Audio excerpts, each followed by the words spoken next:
প্রবাসী কর্মীরা কেবল তাদের পরিবারের জন্যই নয়, দেশের অর্থনীতিতেও গুরুত্বপূর্ণ অবদান রাখছেন প্রতিনিয়ত। কিন্তু অনেকেই জানেন না যে মৃত প্রবাসী কর্মীরাও দেশের রিজার্ভ ও রেমিটেন্স প্রবাহ সচল রাখতে একটি অনস্বীকার্য ভূমিকা পালন করছেন। বিশেষ করে সংযুক্ত আরব আমিরাতে মৃত্যুবরণ করা কিছু প্রবাসী যোদ্ধা এখনও রেমিটেন্স প্রেরণ করে দেশের অর্থনীতিকে সমৃদ্ধ করছেন।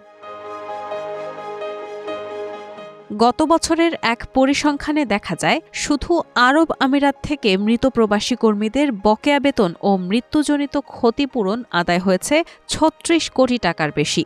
এছাড়া কিছু দেশে ফেরত আসা প্রবাসী কর্মীকে ১ কোটি টাকারও বেশি বকেয়া পরিশোধ করা হয়েছে, যা রেমিটেন্স হিসেবে দেশে প্রবাহিত হয়েছে। এটি দেশের অর্থনীতির জন্য একটি বড় অবদান, যা অনেকেই না জানলেও অত্যন্ত গুরুত্বপূর্ণ।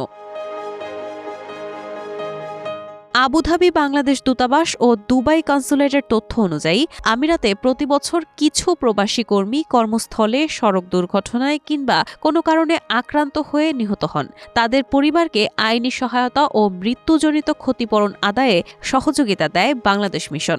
ক্ষতিপূরণ আদায় হলে সেই অর্থ ওয়েজ আর্নার্স ওয়েলফেয়ার বোর্ডের মাধ্যমে পরিবারের কাছে হস্তান্তর করা হয়।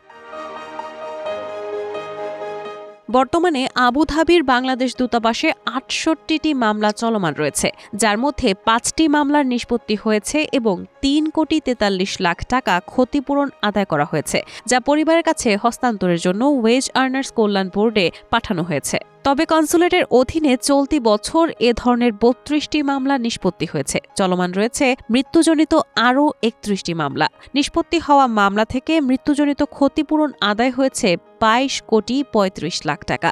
সংবাদ মাধ্যম দৈনিক সমকালের এক প্রতিবেদনে এসব তথ্য উঠে এসেছে। এছাড়া গেল বছর ১৫৫ জন মৃত প্রবাসী কর্মীর বকেয়া পাওনা ১০,২৬,০০,০০০ টাকা আদায় করেছে দুবাই বাংলাদেশ কনসুলেট। আবুধাবি দূতাবাস গত বছর ৬২ জন মৃত প্রবাসী কর্মীর বকেয়া পাওনা দিয়ে আদায় করে প্রায় ১,২২,০০,০০০ টাকা। পাশাপাশি ২৫ জন দেশে প্রত্যাবর্তনকারী প্রবাসীর ১,৮০,০০,০০০ টাকা কোম্পানি ও নিয়োগকর্তা থেকে আদায় করে দেশে পাঠানো হয়।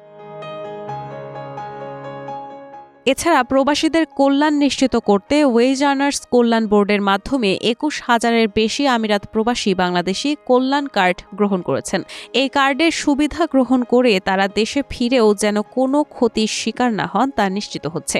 আবুধাবি বাংলাদেশ দূতাবাস জানায়, গত বছরের জানুয়ারি থেকে ডিসেম্বর পর্যন্ত ১১,৯৪২ জন প্রবাসীকে সদস্য নিবন্ধনের পর কল্যাণ কার্ড দেওয়া হয়েছে। রাহানা মুন, প্রবাস খবর।